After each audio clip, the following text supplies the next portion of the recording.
Hey guys, Matt here. In this video, I'm going to show you 5 different ways that you can start investing right now.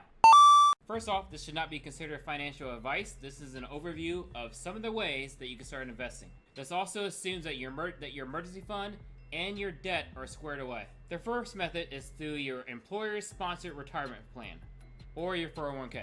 In a 401k, you can take a percentage of your pre-tax paycheck and contribute it to a 401k plan. That 401k plan will then auto-invest that amount into stocks or bonds. The good part about this is that your employer will, up to a certain point, match your investment. So let's say each paycheck you put in $200 into your 401k. Well, your employer will, if they match up to that amount, also put in $200. That's $400 a month total into your 401k. It's practically free money. It's a simple, no-brainer way for everyone who is employed to start investing. You don't have to worry about picking stocks or evaluating companies or anything like that. You just put the money in and you forget about it.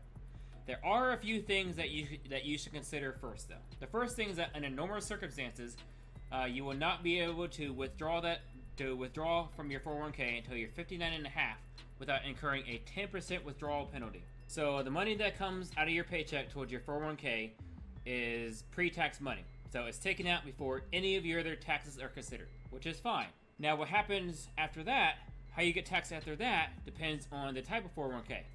In a traditional 401k, your contributions are not taxed. However, after you retire, your withdrawals, they are taxed. In a Roth 401k, your contributions themselves are taxed. However, when you retire, your withdrawals are not taxed. So tax me now or tax me later. Also, employees under 50 can only contribute $19,500 per year, and employees over 50 can only contribute $26,000 per year. Now, my opinion is that if you have a job, this is the first place you should go if you're trying to invest. So let's say you're doing that, but you still got money left over after that you want to invest. Well, what do you do after that? Another method is through a traditional or a Roth IRA. Now this acts almost exactly like your 401k, except that this is not employer sponsored. This is money that you put in yourself. After you put the money in, the IRA or Roth IRA will then auto invest into stocks or bonds based on the plan that you choose. With the traditional IRA, you pay taxes later, and with the Roth IRA, you pay taxes now. Just like with the 401k. There are a few things to consider with the IRAs, like for example, your contribution limit per year is $6,000 if you're under 50 and $7,000 if you're over 50. The second thing is that with the Roth IRA, and only the Roth IRA, you can withdraw at any time any amount of your contributions. You just can't withdraw your earnings. Let me explain. So let's say you have $10,000 that you put into your Roth IRA, and over time you've accumulated $2,000 in interest. At any time during the life of that Roth IRA, you can withdraw some or all of that $10,000 without getting penalized. You just can't touch that $2,000. It's like a savings account that you can earn interest on. So let's say you're good in your retirement account, you already got that invested, but you still have money left over that you want to invest into something that's not retirement related, because you don't want to wait until you're 59 and a half. So I know that sucks. Well, there are options. Now, if you want to make some non-retirement money, but you're not interested in picking stocks or evaluating companies, then mutual funds might be an avenue for you to explore. A mutual fund is a pool of money that you and many other investors put money into. That pool is then managed by what's known as a money manager. That money manager will then do the investing on behalf of all the participants of that fund. The institution that operates the mutual fund will then take a fee based on your investments. Sometimes those fees can be hefty. The good news is that you can make money, maybe as much as a regular stock investor, without knowing how to pick stocks. You don't have to do any work except for put money into the fund and wait. The downside is that you have little to no control over their day-to-day investments themselves. Whether you ultimately make money or lose money depends very largely on the skill of the money manager that's doing the investing.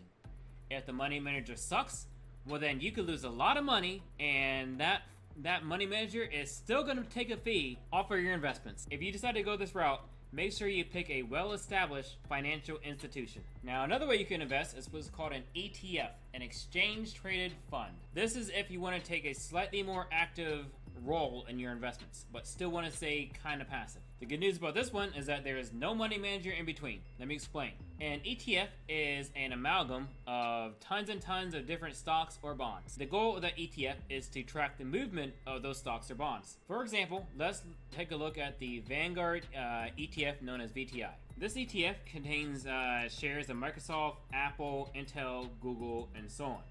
Now, when you buy a share, you will buy a tiny piece of each of these positions. Now, in order to get an ETF, all you have to do is sign up for a brokerage account like Vanguard, and then you just buy the shares and you hold. It does do dividend reinvestment. There is a tiny expense for your fund sitting in a Vanguard ETF, but this expense is easily eclipsed by the dividends that you receive. In my non-financial advice opinion, I think ETFs are the best way to invest for most people. You don't have to research stocks or pay people to invest for you. You just put the amount of money you want to put in each month, let it sit, and you forget about it. Now, you won't make as much money as an active investor could, but you'll still make a pretty nice share of money over the long term. Now, the fifth and final method I have are actively pick stocks. This is what I do. This is the easiest to explain as well, because all you do is you get a brokerage account, you pick individual stocks, you buy them, you hold them, and then you sell them. There are no fees to pay, no money manager in between, but there's also no one holding your hand. People will tell you that this is risky, and it certainly can be. Yes, actively picked stocks can be risky if you don't know what you're doing. See, the thing about this method is that it requires the most work. You've got to do a lot of work in order to make it from a risky investment to a less risky investment. In order to do this, you have to fully research companies, you have to read their financial statements, their annual statements, their quarterly statements, you have to catch up on all the news, you have to take a look at their CEO. This method takes the most work, but it can make you the most amount of money. It could also lose you the most amount of money too, if you're not careful. Now, within actively picked stocks, there are two, let's say, main disciplines. There's long-term investing, which is what I do, where I buy a stock and hold it for 3 to 5 years or longer, and then sell it.